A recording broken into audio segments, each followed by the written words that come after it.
Chronic kidney failure के जो patient हैं जिनमें दोनों किडनी फेल हो जाते हैं, वो डायबिटीज़ की वजह से या हाइपरटेंशन की वजह से, बीपी के बढ़ने की वजह से, पहले तो बहुत कम पेशेंट हुआ करते थे, अभी बहुत ही ज़्यादा कॉमन हो गए हैं। बहुत ज़्यादा तेज़ी से लोग जो है क्रॉनिक किडनी फेलियर में जो है मुब्तला हो रहे हैं। उसके कई रीज़न हैं, जैसे डायबिटीज़ की वजह से या हाइपरटेंशन की वजह से या किडनी में स्टोन की वजह से या पेन किलर ज़्यादा खाने, एंटीबायोटिक की वजह से या किडनी में सिस्ट होने की वजह से। उसके कई रीज़न हो सकते हैं, मगर फाइनली क्या होता है कि दोनों जब किडनी फेल हो जाते हैं, सेकेंड स्टेज और थर्ड स्टेज के बाद ब्लड के अंदर यूरिया और क्रिएटिनिन बढ़ जाता है।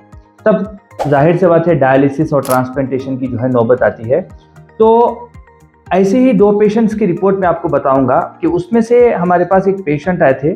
जब वो हमारे पास आए थे, उनका जो क्रिएटिनिन लेवल था वो 14.8 था और यूरिया जो है 237 था। मगर उन्होंने जब ये कहा डॉक्टर को सुनते हुए कि डायलिसिस करना है, उन्होंने कहा कि हमारे पास उतनी ताकत भी नहीं है और इतने पैसे भी नहीं है कि डायलिसिस कर सके। तो खैर वो जो अपने पास आके इलाज किए, तो 1 महीने की जो है हर्बल मेडिसिन्स, यूनानी मेडिसिन्स लेने के बाद उनका जो क्रिएटिनिन 8.1 हो गया और यूरिया 119 हो गया। यानी जहाँ पर यूरिया 237 था, विदाउट डायलिसिस उनका यूरिया 119 हो गया और क्रिएटिनिन 14.8 से 8.1 हो गया। तो ये बहुत बड़ा डिफरेंसेस है, क्योंकि जाहिर सी बात है डायलिसिस करने से ही इतना क्रिएटिनिन कम होता है। तो यूनानी हर्बल मेडिसिन से इतना ज़बरदस्त जो है रिजल्ट मिलना, वो भी 1 महीने के अंदर, बहुत अच्छी बात है और विदाउट कोई साइड इफेक्ट नहीं है। अब रहा मसला इसी तरीके से दूसरे एक हमारे पास पेशेंट आए थे, एक लेडी है ये। जब वो आए थे तो उनका जो क्रिएटिनिन लेवल था 10.11 था और यूरिया 122 था और 1 महीने की दवा के बाद उनका जो क्रिएटिनिन 6.85 हो गया और यूरिया 89 हो गया। यानी पहले यूरिया था तकरीबन 122 और वो 89 हो गया और क्रिएटिनिन 10.1 था, वो 6.8 हो गया।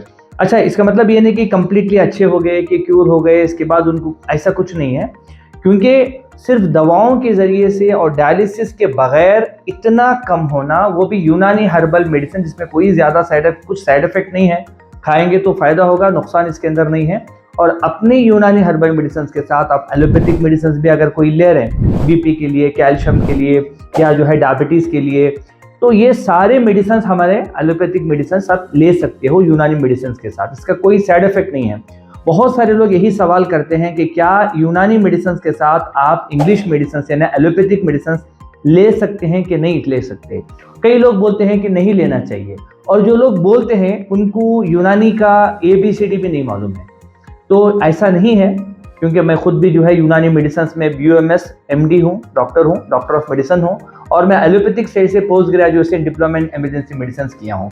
तो दोनों नॉलेज के हिसाब से मैं आपको बता रहा हूँ कि दोनों आप ले सकते हैं, इसमें कोई साइड इफेक्ट नहीं है। और जो लोग डायलिसिस के हालत में आते हैं, कभी कभी जो पूरे सिम्टम्स उनको रहता है, जैसे मतलब वॉमिटिंग भी हो रही है, नोजिया हो रही है, ब्रीथिंग इश्यूज हो रही है, यानी सांस लेने में तकलीफ हो रही है, हिचका भी आ रहे हैं, दम भी घुट रहा है, पैर भी सूज रहे हैं, ऐसे वक्त में भी यूनानी मेडिसिन देने से वो सिम्टम्स भी कम होते हैं। मगर पेशेंट टू पेशेंट बदलता है, साथ में डाइट करना पड़ता है। अब दूसरा, कुछ लोग सवाल करते हैं कि आप कहाँ पर बैठते हैं, कहाँ पर मिल सकते हैं। पहली बात यह है कि बेंगलुरु में हमारे पास जो क्वींस रोड के पास जो क्लिनिक है, वहाँ पर सिर्फ मैं 1 दिन के लिए आता हूँ, सैटरडे के दिन। तो 10 to 5 जो है यहाँ पर मैं बैठता हूँ, और बाकी वक्त में अगर हमें मुलाकात करना है तो आपको तमिलनाडु की जो मेन हॉस्पिटल है वानियम्बडी में, वहाँ पर मिलना है। मगर इतना दूर ट्रैवल करने से बेहतर आप पहले ये करें कि अगर पेशेंट के कोई ब्लड टेस्ट है और जो है पेशेंट का जो है कोई यूरिन टेस्ट है, अल्ट्रासोनोग्राफी है, तो वो आप हमें जो है व्हाट्सएप के ज़रिए से भेजें।